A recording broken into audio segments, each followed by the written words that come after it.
You're listening to episode 301 of The Secular Buddhist.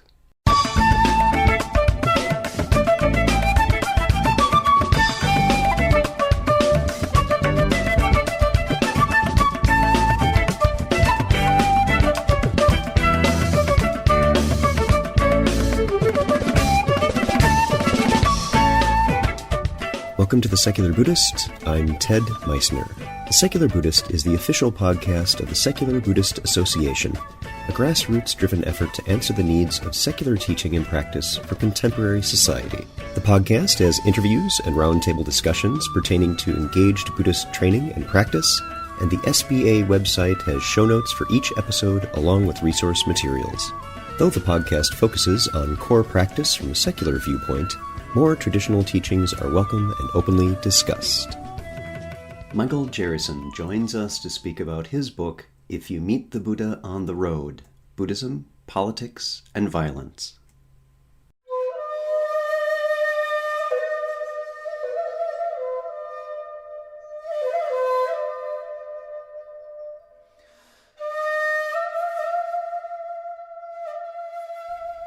This podcast and the supporting website, discussion forum, our live online practice circle, and other services provided by the Secular Buddhist Association are supported by you. If you find this episode or any other offerings helpful to you in some way, I ask that you take a moment and visit secularbuddhism.org and click on the contributions button. There are many ways you can help, which are listed on that page. And if you make a donation, it's tax-deductible and helps ensure the SBA is able to continue the exploration of secular Buddhism. Thank you. We're glad to have you join us in the conversation. Last episode of this podcast, we saw how Buddhism helped one man change his worldview to one of compassion and care for his fellow human beings. And, as Buddhists, this can be reassuring about the validity of what is, for many of us, a chosen religion or secular practice. But don't get too comfortable. Buddhism is just as prone to abuse as other traditions, much as some of us may make another choice, to ignore that reality or make justifications for horrific behavior that they don't accept when it happens in other religions. Michael Jerryson regularly delivers lectures on Buddhism, religion, and violence, and the conflicts in South and Southeast Asia. He is a professor of religious studies at Youngstown State University. Jerryson is co-founder and co-chair of the Comparative Approaches to Religion and Violence through the American Academy of Religion and serves as a consultant on Southeast Asian conflicts. After serving in the United States Peace Corps in Mongolia, Jerryson has spent over 20 years investigating the relationship between religion and violence and underexplored Asian practices and beliefs. So, sit back, relax, and have a nice Dirty Deeds tea. Our guest today is Michael Jerryson. Michael, welcome to the podcast. Glad to have you here. It's a pleasure to be here. And thank you so much for your patience. We had to reschedule this from earlier, so thank you for that. And I'm really interested to talk about this topic because it's been coming up quite a lot lately with some activities in other parts of the world especially, but I think a lot of what you're going to talk about is pertinent to just the world in general right now. But let's start by just having you tell us a bit about your background. Certainly. I guess it's a long journey I've been on. So I first became interested in Buddhism back in high school. One of my good friends is Japanese American and practiced Buddhism. And so I started taking Japanese in high school and pursued into college with this. And initially my desire was to focus on philosophy. My desire was to try to merge two different worldviews together, or ways to help other people understand each other, because my friend had suffered in high school from anti-Japanese sentiments, discrimination, aside from just calling him a Jap, blaming him for Pearl Harbor and so forth. And I realized that some of this was born out of confusion or misunderstandings. Mm-hmm. And I thought, how great would it be if I could explore this further? I went into Peace Corps after college, and I chose to go to a place in Asia. I hoped that there would be Buddhism, and they ended up sending me to Mongolia, which, it was great. I was about 100 miles from Siberia, but true enough, it was very Buddhist. And my first book came out of this too, Mongolian Buddhism. And actually my first encounter with violence, because by being in Mongolia, I discovered this long history of not only Buddhism, but over the last 70 years, this sort of genocide that no one heard about, in which these lamas were just killed off when things took a road towards socialism in the 1930s. But that got me into Buddhism. And so when I came back after Peace Corps, I thought that instead of, because there was only 1 or 2 programs in the country that offered Asian philosophy. And I realized that the way that we divide up these things, and at least in Western academics, is that philosophy would be the white male Christian people, usually. Exactly. We've talked about that on this podcast before, that philosophy departments, and particularly in the U.S., are very ethnocentric towards white European dominated rather than any Asian or other cultural philosophical views. Right. And so, I mean, with all that limited ability, I think University of Hawaii was the only one to offer this. I've decided to look at religion. I got my master's degree in languages and cultures of Asia, pursued more of my Mongol, my Mongolian. And that's where I developed the thesis for my first book. And learned a lot about South Asia and South Asian religions and Buddhism in South Asia, and learned Sanskrit there. After the area studies focus, I decided to go particularly into religious studies. And I left and pursued my doctoral degree at University of California, Santa Barbara. And I started in September of 2001. So, and I was a very poor PhD student. I was looking for a PhD, and they were all filled up. And lo and behold, 9/11 happens. And suddenly there's more interest in, at that time, global studies. And so they're offering new spots for global studies, for TAs. And I said, I'll do it, I think 2 or 3 weeks into the quarter. And so I ended up TAing for this professor, Mark Jerryson, who's well known for his work on religion and violence. And that's how I got to know him. But my desire in my doctoral program was to look at Buddhist activism. That was my interest at the time. I was so much into Buddhadasa, for example, and I wanted to pursue the Theravada route because I had initially pursued Mongolian Buddhism, the Vajrayana, the Tibetan route. But I decided I was really enwrapped in this Theravada social dimension that I hadn't explored before. So for my PhD, I was doing this. And I decided to go to Thailand during my doctoral work. I ended up teaching at a university there. And actually, I was teaching Buddhist monks as well as lay people.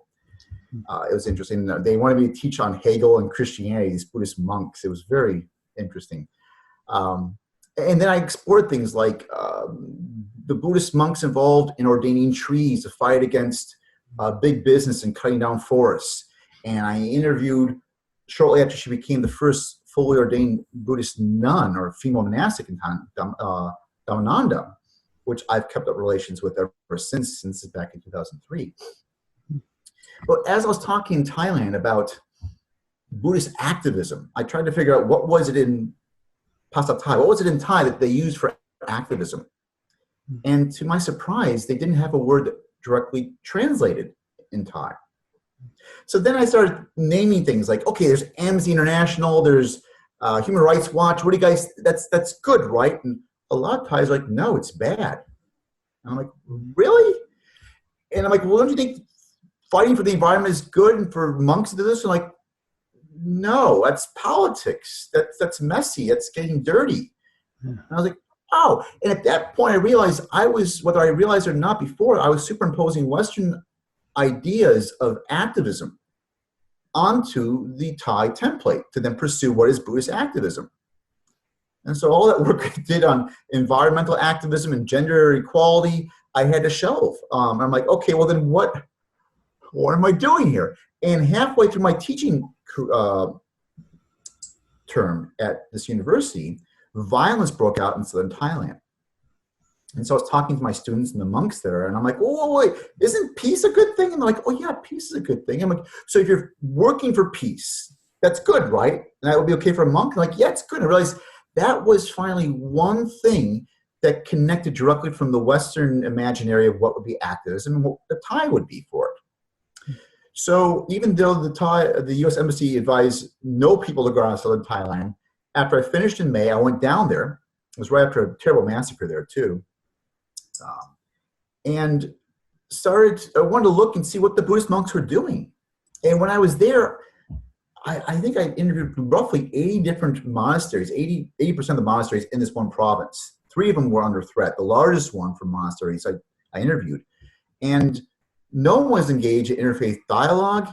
The area was majority Muslim, minority Buddhist in this area. This shocked me because for centuries, monks in Thailand were known for being not only cultural ambassadors, but community leaders. But they were not involved in doing anything. And they explained to me, well, this is politics. It's lokia. It's worldly affairs. We don't get involved with this. But what was strange, though, was that monks were being targeted and killed, which, whether they liked it or not, they were being involved, because then police officers who were Buddhists would then go off and just attack and kill people who purportedly were involved in these sorts of attacks. And so the monks were, whether they wanted to or not, were involved in this escalation of violence between Buddhists and Muslims. And when I was there, I discovered also a secret group of monks who were simultaneously soldiers. These were in Thai Tahanpra. I translate as military monks. This one monk showed a Smith & Wesson under his robes. I mean, it totally shattered my views. I'm like, well, this is okay? Well, what about the Vinaya? What about all these rules about like guns, this and that? And he's like, what are you talking about? I'm here to defend Buddhism and protect the people here. And I realized again that I had to be careful because I couldn't push what I thought was right. I had discovered a lot of that prior to this. I had heard some American Buddhists saying, well, true Buddhists don't eat meat, trying to disown the entire Mongol and Tibetan population, who are all Buddhists who eat meat. And so I wanted to not get into that camp. And so I said, okay, well, let's start learning more about what people were thinking here. And I had, unfortunately, a hit put out on me because I was going to all these militarized Buddhist monasteries, and here I'm one of the only white guys in southern Thailand. At this time, this was the Bush era with the axis of evil, and the issues in Iraq was going on. And the Muslims there thought that I was working for the CIA. And so I found out from a friend that they had put a hit out on me. So I had to leave for a year, put down a life insurance policy for myself, went back a year later, and began to live in these monasteries with these monks. And I found out a lot of them lived with guns in the house, and they slept with guns under their bed sheets. And this one abbot told me, look, I'm not going to shoot anybody, but, just next door, about 2 districts over, this monk was decapitated. His novices killed and burned down. And this other guy, all he did was he shot a gun up in the air and scared them off. So I have this gun to shoot in the air to scare people off, because I realize it's an offense, but it's better than me getting killed. And I said, well, why don't you leave? He goes, because I have a duty to these Buddhists in this community. And this is also why the military monks had been sent there, by the way, too, because the state thought there was a duty to defend Buddhism, because Thai Buddhism is part of the Thai culture and Thai nationalism. But so this got me, first I was thinking, is this weird? Is this a aberration? Because I'd never heard of this before.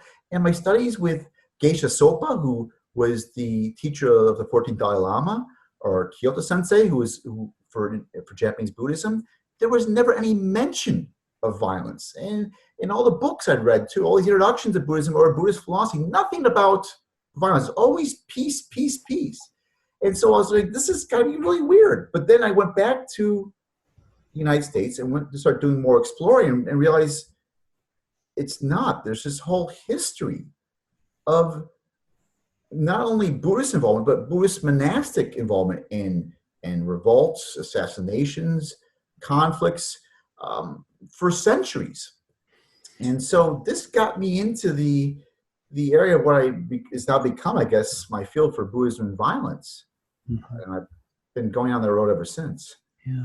So it's fascinating hearing you talk about this and how that it was kind of forcing your eyes open into how people are, and still having this this layer of Buddhism that seemed to be conveniently put on and off.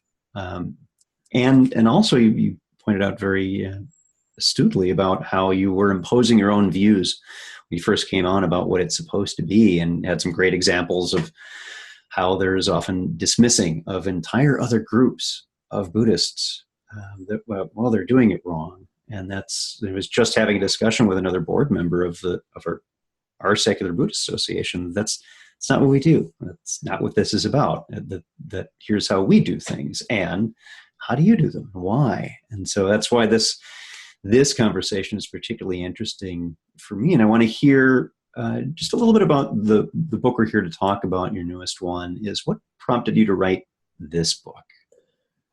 Great question. So my first book on Buddhism and violence was Buddhist Warfare. And I got a lot of social pushback from that book. I had realized in my work on Buddhism and violence too, there were small little tidbits of looking at Buddhism and violence, a chapter here or an essay here or a response here throughout the 3 or 4 decades, but it hadn't broken through. And so I thought, well, I have to make sure this breaks through the veneer of ignorance. So for writing the cover, I got this photographer who had taken a picture of this Burmese novice in 1988 at the eve of this violence in Burma. And it had this monk with a gun, novice with a gun in his hand. And I got her permission. The novice, this was 1988, and the book was published in 2010. So this person was well over age at this point. And she had asked consent before taking the picture. So I used that for my cover and made sure we had examples from all different Buddhist traditions on there. And for those who are listening right now, check out on the episode page for this episode, I have a link to that book, and that is the edition. That picture is there, so you can take a look at this and see what Michael is describing, because that can really be quite shocking, just seeing that. So yeah, keep going. And one of the listservs for academics I was on, some people were very upset just by the cover. They hadn't even read the book yet. Like, how dare you put a child on this cover? And did you even get consent? And I'm thinking, okay, violence happens whether we like it or not. And it's not an issue of using children on covers because we have children meditating on covers. The issue is about putting a child with violence next to it, which agreeably is unsettling, but this book isn't about peace. It's about examining warfare. And I mean, I got nasty emails from Buddhists. But what was interesting too is that, like, and some people just started saying, well, he's just all about trying to make Buddhism look bad, or he's a closet Muslim trying to hurt Buddhism, or he's a closet Christian trying to overtake what Buddhists are trying to do here. So the classical response, which often happens in arguments where someone doesn't have reason on their side, is that then they'll turn it into personal attacks to dismiss what you have to say. Right. And that still continues. Like, for example, and I'll be very, very transparent with my political leaning. I was very supportive of Obama during his first election cycle. And he was being attacked for his middle name being Hussein. So there was a whole Facebook movement that took place in which people changed their Facebook middle names to Hussein in solidarity, saying, look, it doesn't mean we're Muslim. And I did that. And then after he became president, I just decided to leave it up on my Facebook. I thought, how cool is it that my Facebook page is the same as the president of the United States middle name? Just leave it there. But people began to say, look, he's got Hussein as a middle name. He must be Muslim. Anyway, and then because of my work in southern Thailand, I suffer from PTSD from being in the conflict zone. I mean, going back there and the random attacks and bombings, and I decided to go to really dangerous areas because I thought that it doesn't seem right that journalists are sacrificing their lives to get at information when I, as a professor, when I'm part of a group of people that are saying that knowledge is really important, it's the basis of our profession, if we're not willing to sacrifice as well for this. And so I did it, but I suffered for it. And I have lots of luxuries. I mean, I could leave the area. The people there couldn't. Right. But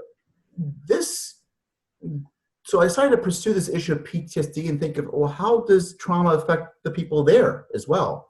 And how can I look in ways that are not just about looking at violence?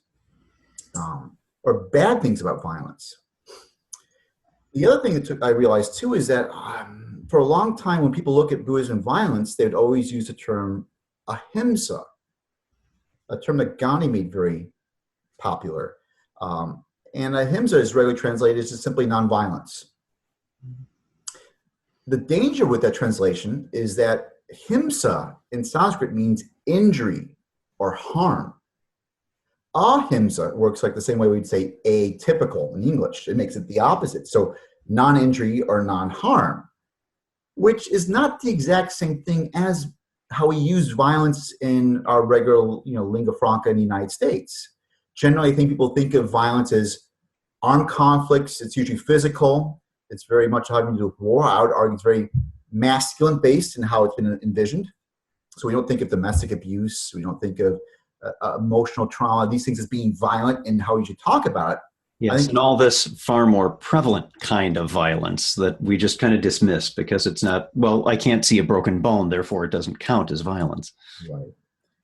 So this book became a way for me to explore, on one hand, the Buddhist understanding of what himsa is, how their violence actually works within their worldview of seeing things as injury and harm, and how in that half the book I took case studies of how Buddhists engage in harming others or injuring others.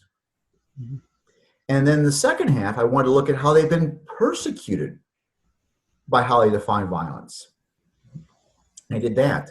And what was interesting is that when I first sent the book out for a review, one of the reviewers was really upset. He didn't like some of the contents of it.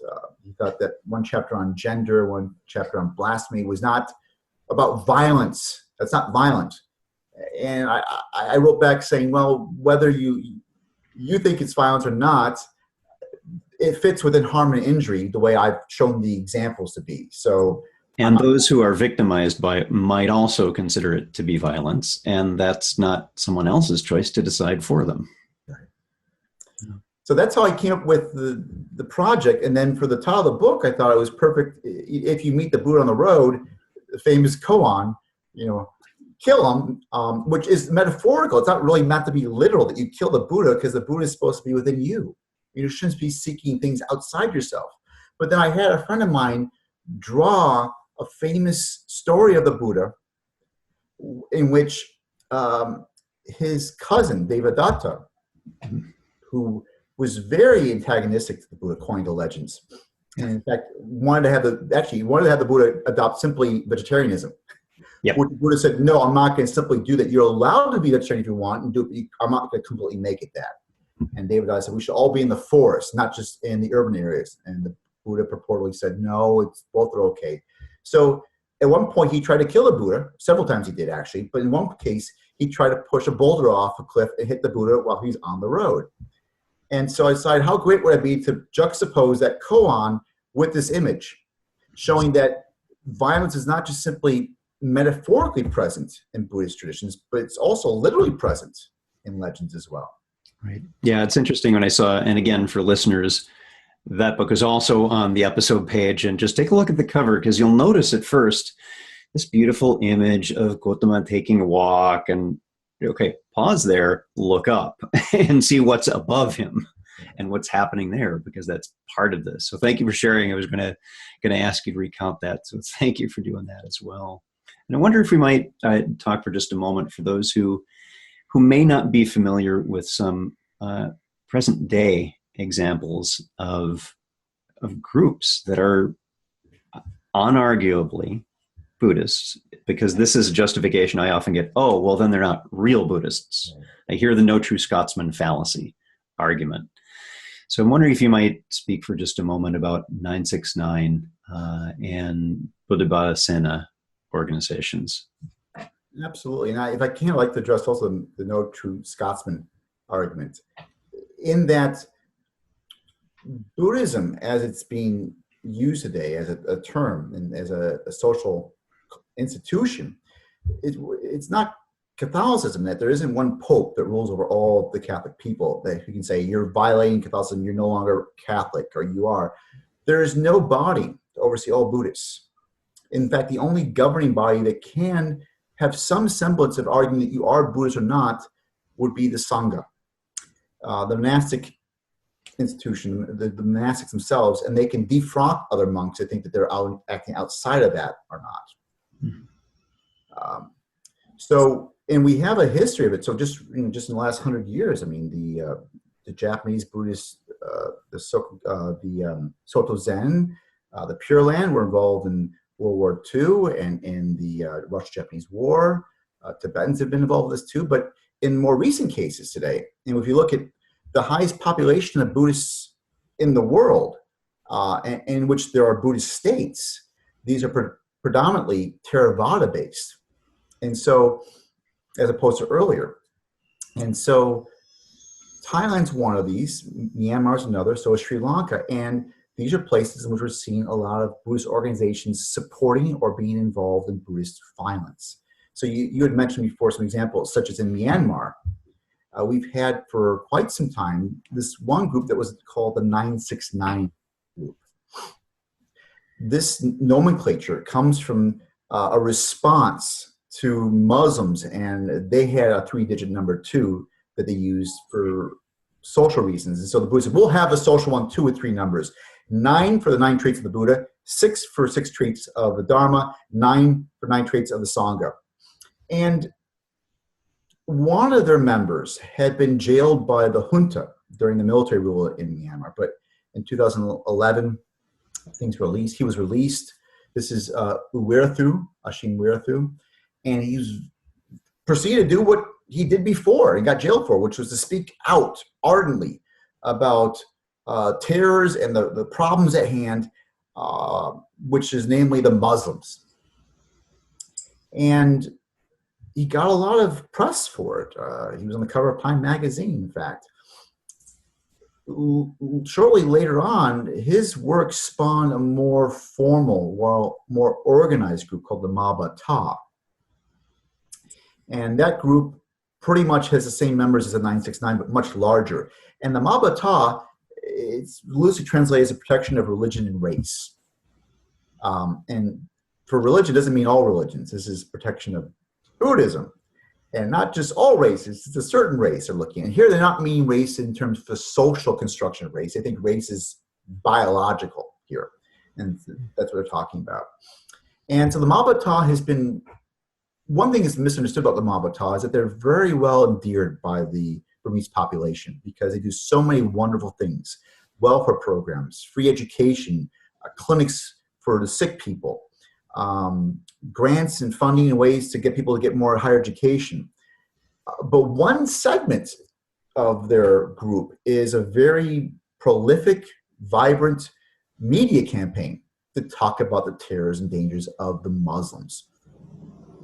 And so between Uwerathu and the Maba Ta, they were able to stir up enough fear of those Muslim others by talking about the fact that, look, Muslims will overtake us. This is their sentiments. The far western province or state in Myanmar is Rakhine. And Rakhine had roughly 50% Rakhine Buddhists and about 40% Rohingya, or what they're called in Myanmar are the Bengali Muslims. And so this was it was a big rise in that population of Rohingya over the years, partly because in the 80s, their citizenship was taken away. They were not allowed to travel anywhere. They were locked into the Rakhine state and were very poor. And we know for around the world that poor people generally have higher populations. So what these monks would say is, look what's happening in Rakhine. This will happen throughout Myanmar if we don't do something about it. And there were mass riots. Towns were burnt down. Neighbors attacked neighbors. Over a span of, I think starting in 2013, over 150,000 Rohingya were shuttled into these camps that Nicholas Kristof has called concentration camps. The high dire they are, they're not allowed to leave. They weren't allowed to have doctors or people from NGOs come to visit them. And after last August, the ramp up of violence, we saw over 650,000 Rohingya flee across the border into these temporary shanties in Bangladesh. And so we have now probably about 3/4 of a million people now living there in Bangladesh that are Rohingya, that aren't really welcomed in Bangladesh and aren't acknowledged as being citizens, and they're fear for their lives in Myanmar. I mean, Rohingya women have talked about how they've been raped, their husbands have been killed, and what shocks them is not just that it's the soldiers, but their neighbors they've known for years who have done this. So that's one example of this, and how the 969 movement and the Mabata, they don't speak out against this violence. In fact, the Mabata helped pass 4 laws in Myanmar that were the protection of race and religion laws that pretty much targeted Muslims. One law was about regulating and overseeing interfaith marriage. So anybody who was going to be interfaith marrying had to petition the government, and anybody who had any problems with this would allow it to nullify the said marriage. Women were not allowed to marry, they weren't allowed to have more than one baby over a certain time period. They were regulated with their population growth. So a lot of these examples, while we're seeming to be general, were targeted against Muslims, and groups like Human Rights Watch and Amnesty International said these are egregious laws. But they were made possible by these Buddhist organizations. And Aung San Suu Kyi, who is a Nobel Peace Prize laureate, has been unfortunately very complicit in this. Yeah, she's been called out quite publicly on her lack of action on this. She's never visited the Rakhine state. In September, when she made an announcement to the world in English to explain this huge fleeing of Rohingya, she cited a UN report by Kofi Annan to explain some things, but then continued to say, but I don't know why these people are leaving. I don't know what's going on, when the report that she cites clearly explains the rampant and intense discrimination that the Rohingya have been suffering. And this is not a recent, this is a long history of this too. Now, so I'm kind of curious about this, what the justification is for this kind of behavior, that kind of violence that you've cited over quite a long span of time, when there's explicit language in Buddhism, like from the Dhammapada, hate is overcome through love alone. When you encounter this, if you've had discussions about this, what's it's okay because fill in the blank? What is that? Great question. And I mean, I'll give you an example of this. So when I was in Colombo, Sri Lanka, I met with the founders of the Buddha Sena, which is another group that actually has linked up with the Mabata 969 and have similar sentiments about Muslims getting out of control. And just for those who are listening, the Muslim population in Myanmar hasn't changed since the 1970s. It's been around 4.5 to 4.8% of the country since the 1970s till now. And the Muslim population in Sri Lanka is very small too. Now, when I bring up issues of peace with them and Buddhist precepts and about issues of ahimsa, they would readily agree, oh, absolutely, Buddhism supports this. Absolutely. And we're totally for this. Then they would continue to say, you have to understand that we're going to be breeded out or killed out. Like in Sri Lanka, the Buddha Sena, they would say, look, this teardrop of an island has Buddhism here for over 2 millennia. It's the oldest surviving Buddhist lineage in the world.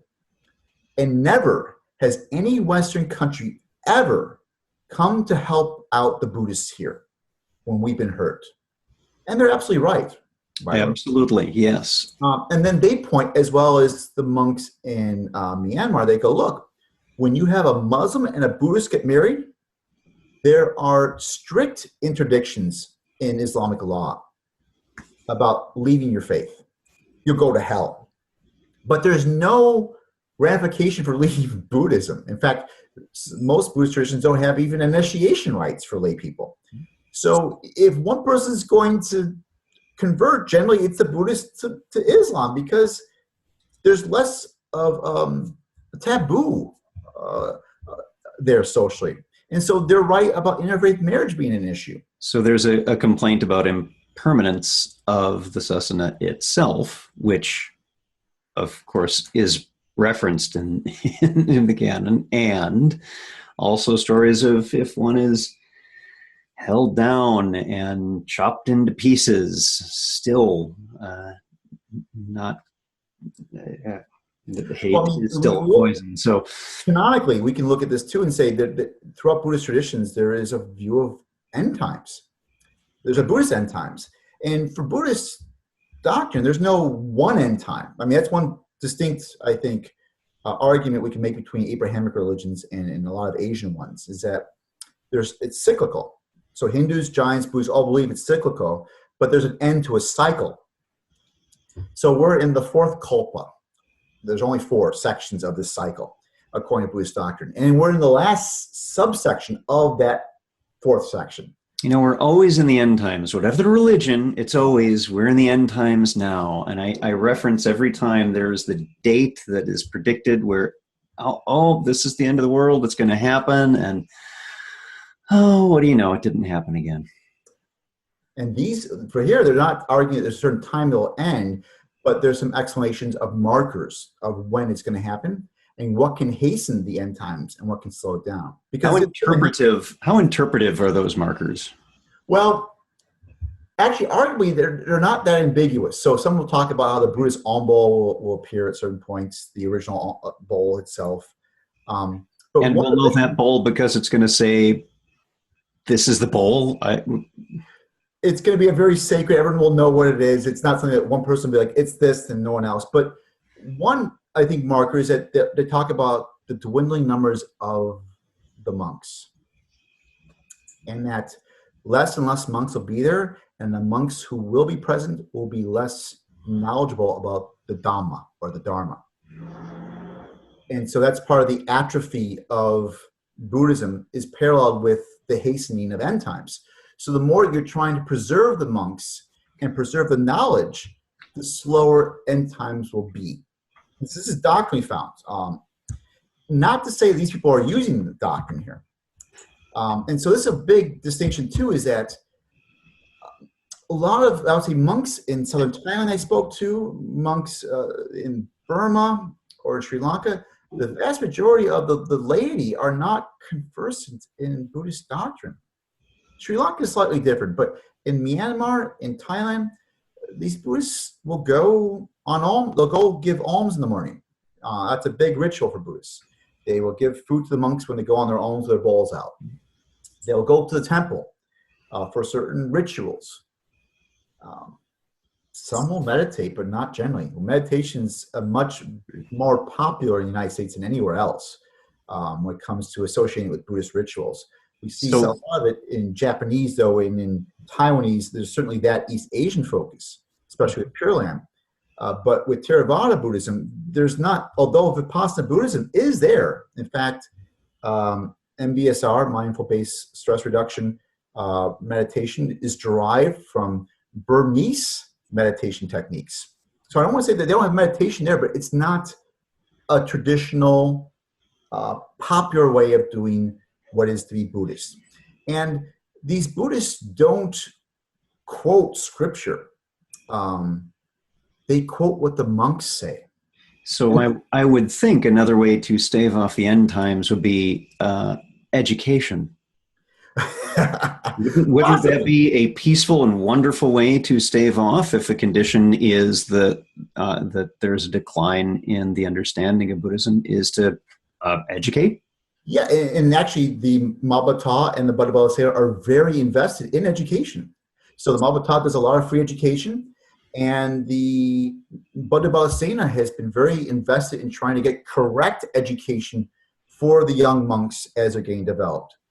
Now, one thing I've noticed is that when we think of religious authority, like what is right and how we check what is right, I argue that in the United States, at least, we've been conditioned by the religions that have been pervasive and predominant in this country. So it doesn't matter if you're Protestant, Christian or not.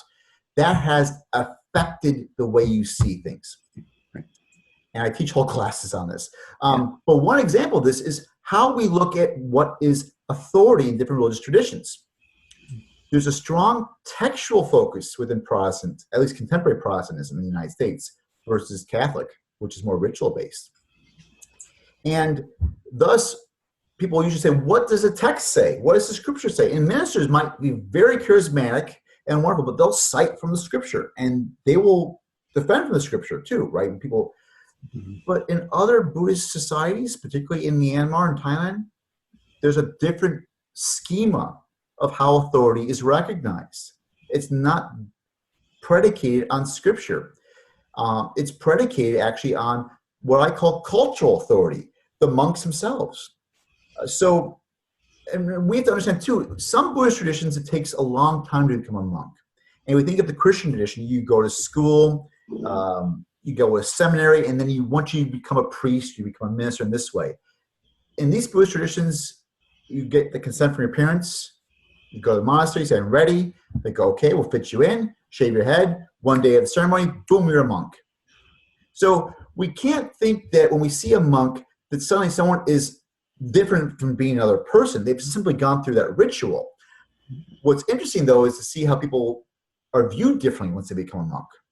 In Thailand, they talk about monks being the sexy monk. There's something about them when they have their head shaved and they put on a special oil, they glisten a certain way. There's a sort of aura about them. And in Myanmar, too, there's that sort of sense of this. And also in Thailand and in Myanmar, there's a popular tradition of being temporarily ordained. Because in these cultures, they don't allow women to ordain. Only men can ordain. And so, which is another form of violence. Yeah, we can get to that in the book. But so in order to get your mother to go to heaven, the son ordains to give her enough merit for this. And oftentimes you might ordain for 10 days or during the rain retreats, and then you come back to secular life. But some monks live their entire lives as monks. Michael, you mentioned something I want to explore a little bit. You talked about the cultural authority. Yes. And you mentioned one kind, that of a monastic having a certain authority within the culture.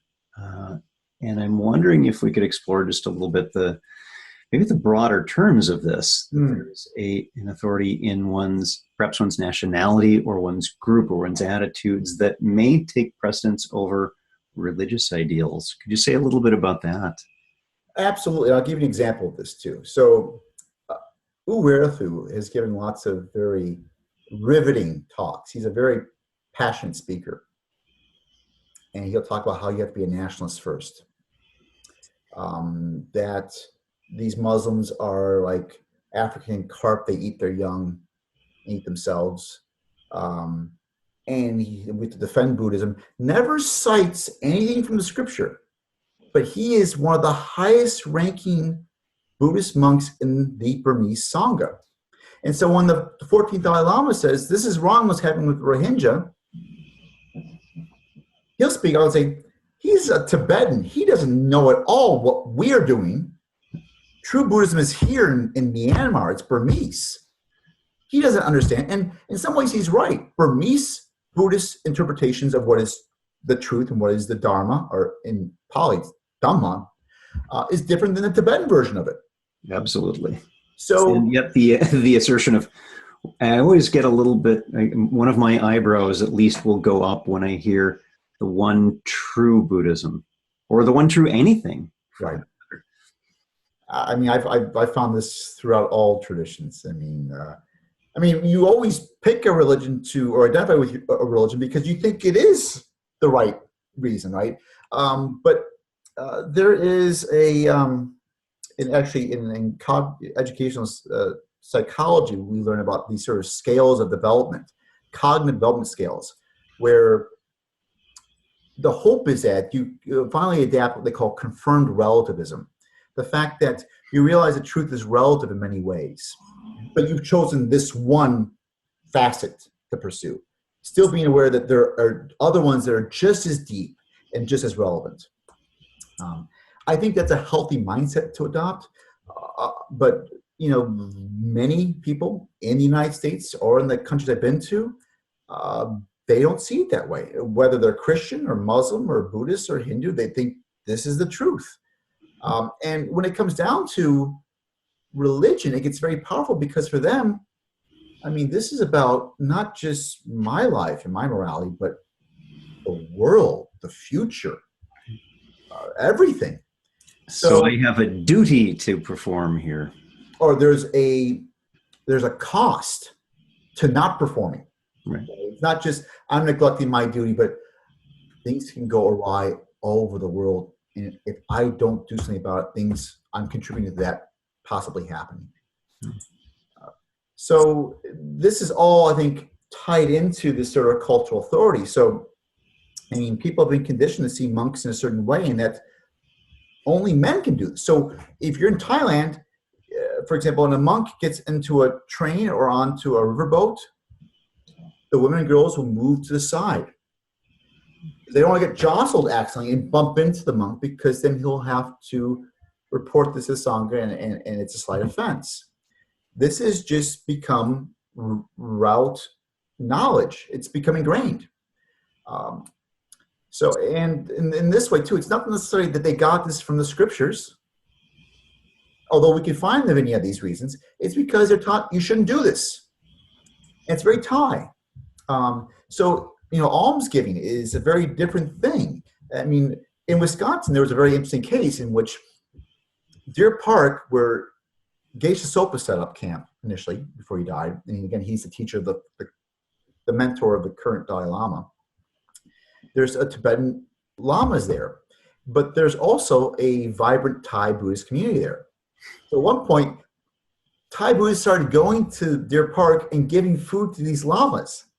And they're like, what is this? Okay, we'll take the food, but we don't know why you're doing this. But that's because in Thai Buddhism, the most egalitarian way and easiest way to make merit is to give a portion of your food. So it doesn't matter what food it is. You could be the poorest person with reboiled rice, or you could be a wealthy person with some fancy, steak or fish. As long as the animal has not been slaughtered for that monk, yeah, you give that portion to them and you get merit from it. And also you get more merit by the more meritorious that monk is. So what's interesting too is that these Thai Buddhists were gaining merit regardless of whether or not the lamas understood it, because they're giving to these people they see is very auspicious. And the lamas are like, okay, loving kindness, we'll accept this, we'll take the food, okay? So, I mean, very different traditions that have been informed through culture. And in fact, I argue that when we think of religion, we have to think of religion as, or at least for example, Buddhism, the principles, these precepts are the skeleton of Buddhism. But what fleshes out, brings to life is the culture. Buddhism has never been without culture, ever. And there's always been multiple cultures present in Buddhist societies. And those give different flesh and blood to those skeletal features. And in fact, over time, bones can change a little bit and shift over time. And we've seen this historically with the Vinaya and different rules for monks, depending on which tradition you're looking at.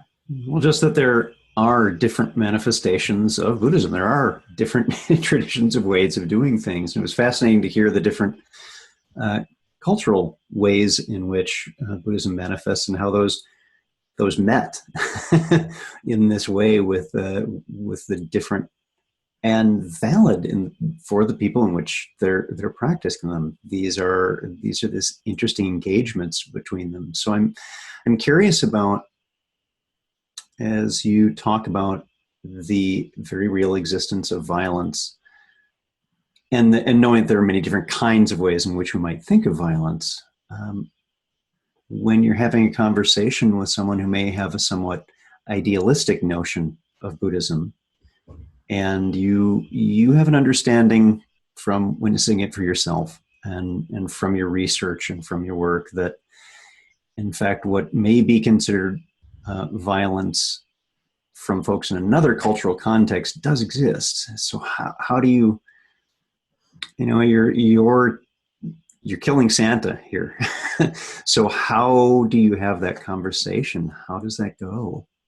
Well, your question is two-pronged in many ways. So for the journalists I've talked to, or policymakers, I try to remind them that how, for example, with Myanmar, how they're going to be perceived, right? Um, because what they think is right and will be interpreted, will be funneled through how the Burmese perceive them as these Western colonial powers. Right. But when I talk to students or to people in my talks, I try to encourage them to adopt a sort of anthropologic way of seeing things, which is that there's always what they call in anthropology the emic and the etic perspective. The emic is the inside perspective. So if I want to ask a Pentecostal about Pentecostal practices, that would be the emic perspective. If someone was not a Pentecostal studying Pentecostal practices, they would be having the etic, the outside perspective. And I argue in my classes that both are present for religion. And we have to understand both when it comes to studying a religion. So if a student goes, well, that's not true Buddhism, or that's not right, that's the emic position. And I'm not saying it's wrong. That's the inside perspective from the way you see Buddhism. But now we have to understand what their position is now.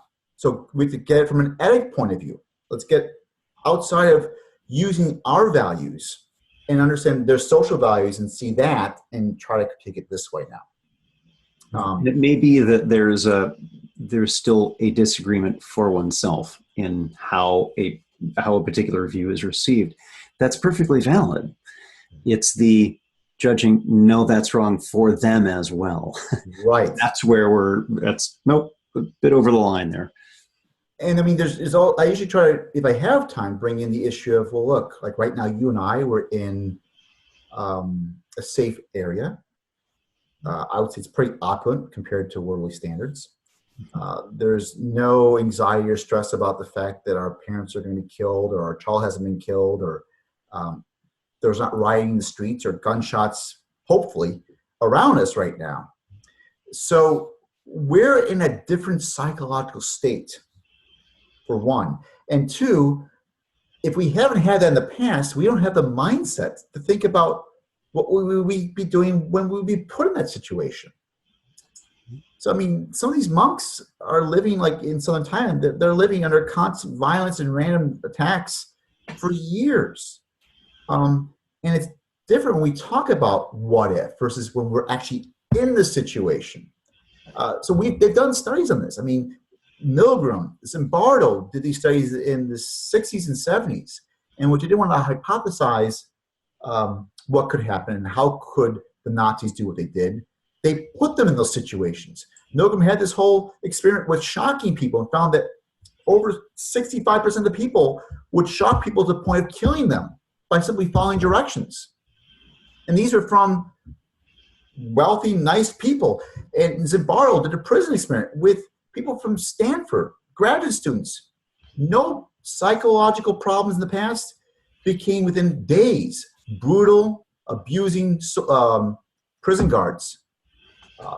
So the situation can drastically change us and our mindsets. So I think we also have to be careful of judging others when we don't have the place to understand and relate to what they're going through. And this contributes in many ways, because if we don't have that and we try to talk down to them, then like what's going on in Myanmar, they get more dismissive of what we have to say. Like they'll say, these are Westerners. They don't get us. They don't care about us. When I met with the Buddha Sena, they had told me that no one had met with them yet as journalists, but everyone was writing about them. And so I wanted to first sit down and get their point of view, tell them what's going on. Okay, I understand this now.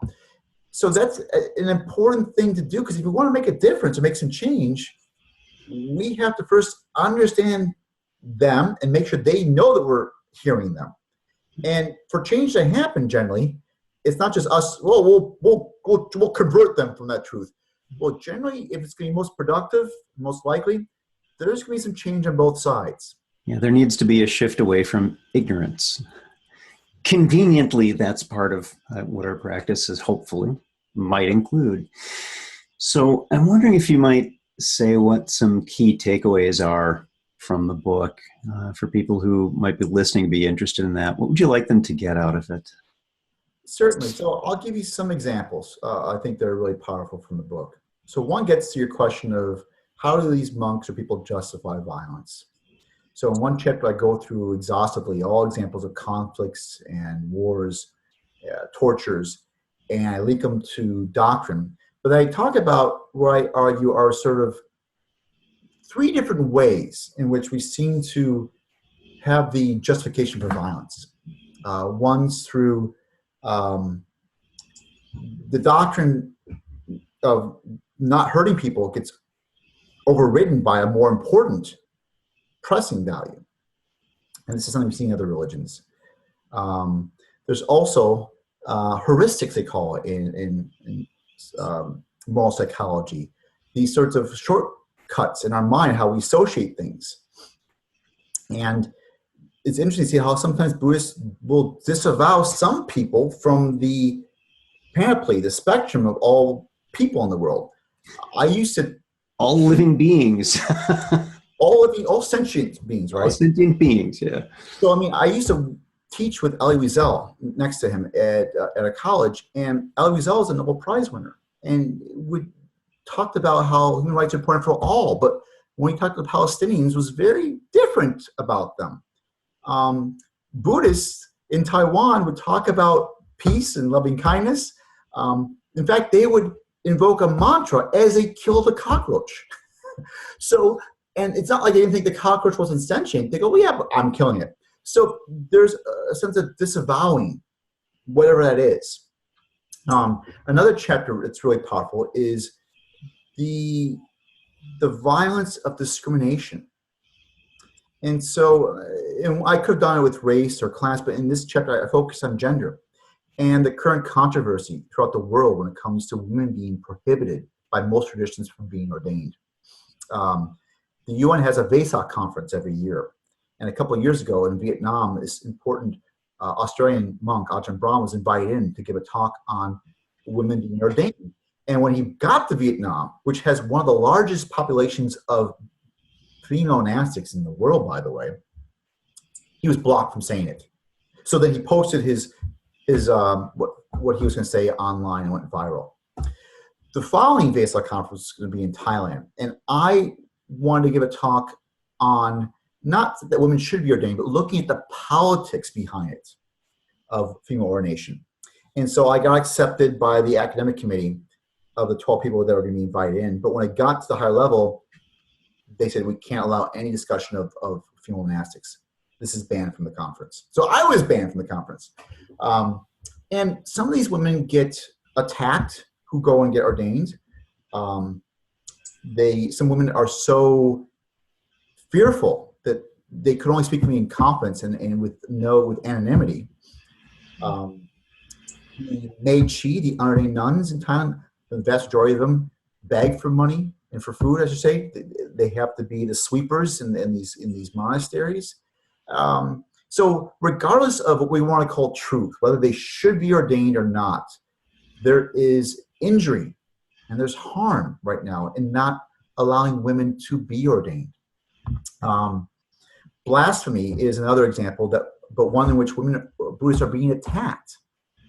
So I was talking with some people of this organization called Knowing Buddha Organization, and the founder had been in Europe, going to different places, and she came across, her hotel's right next to this bar, and when she walked past it, she'd see this Buddha statue in the center of the bar. And this hurt her so much that she would cry from it. And she identified that hurt as the motive, the catalyst for her to spawn this organization. Because for her, I mean, she saw, look, there's certain things that the Panchashila, the 5 moral precepts in Buddhism, among them is no intoxicants that cloud the mind, and you're putting a Buddha statue in a bar. And again, perception is important, of their perspective is important. So in these traditions, like in Thailand, the the rupa, the statue, is a relic. There's 3 tiers of relics. The most important is going to be the relics of the sarira, the relics of physical remains of the Buddha or of important people, like the tooth in Sri Lanka. Others are items of use. So the umbrella that someone used or the bowl that the Buddha used is sacred, is a relic. But the third is items of remembrance, the udesika. And this could be tankas, this could be statues. These are relics. And some Buddhists and some Buddhist doctrine will argue they're not just simply things, they're living. There's something to it. So when you put Buddha images on toilet seats, which they do, or you make mats or carpets in which the soles of your feet, which are considered in Asia the dirtiest parts of your body, are trampling on the Buddha image, or you have flower pots in which you've cut off the tops of the heads of the Buddha statues to grow plants out of it. Aside from the bars in which we have Buddha bars and Buddha beers in the United States, these for some Buddhists are very harmful to them. It hurts them, and you could argue it's harming the relics. So cases in this book which you might not think is violence, to others are violent, whether in terms of Buddhists harming others or by Buddhists being harmed. Yeah, and it brings an interesting question then about within one's own cultural context, where's the line of what someone else gets to tell another person, that's wrong, you can't do that.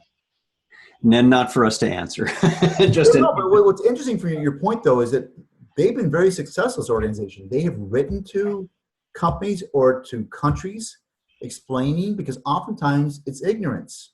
They're not realizing that this is something that could be harmful or hurtful to certain people. And I mean, there are over 1.38 billion people who practice Buddhism in the world. Officially, I think it's around 380 million. But in terms of the unofficial numbers, we want to include Chinese, North Korean, and look at people who practice it, not just those who are formally acknowledging who they are. 1.38 billion. It's the 3rd largest population of religion in the world. And so when they write these missives, they get a lot of responses in which people change their minds. And I would say it's more productive than some other groups have tried to use violence to say, you better not do this because otherwise we'll riot. So I think as we're getting more globalized, in which our actions in our locale are affecting those around the world in an easy way, whether it's a European football player putting his foot over a Buddha head and getting huge responses on Twitter from Asian Buddhists being so upset about this, it can be more helpful to become more knowledgeable about what these other values are, how they see things. Right. Well, for those who are interested, come to the episode page for this episode. I have links to 3 books of the several that Michael has written and our guest today, Michael Jerryson. Michael, thank you so much for being here. Thank you for having me.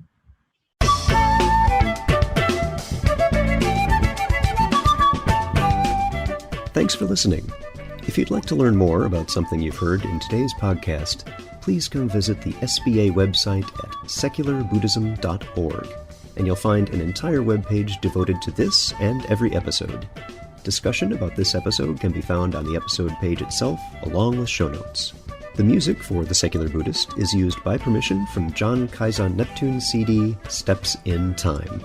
Additional music is provided courtesy of Monty Levinson of Taihei Shakuhachi and Rodrigo Rodriguez. Their websites are also linked on the SBA site on the About Podcast Music page. Until next time, remember, every moment you have a choice. Make it the best you can. See you next time on The Secular Buddhist.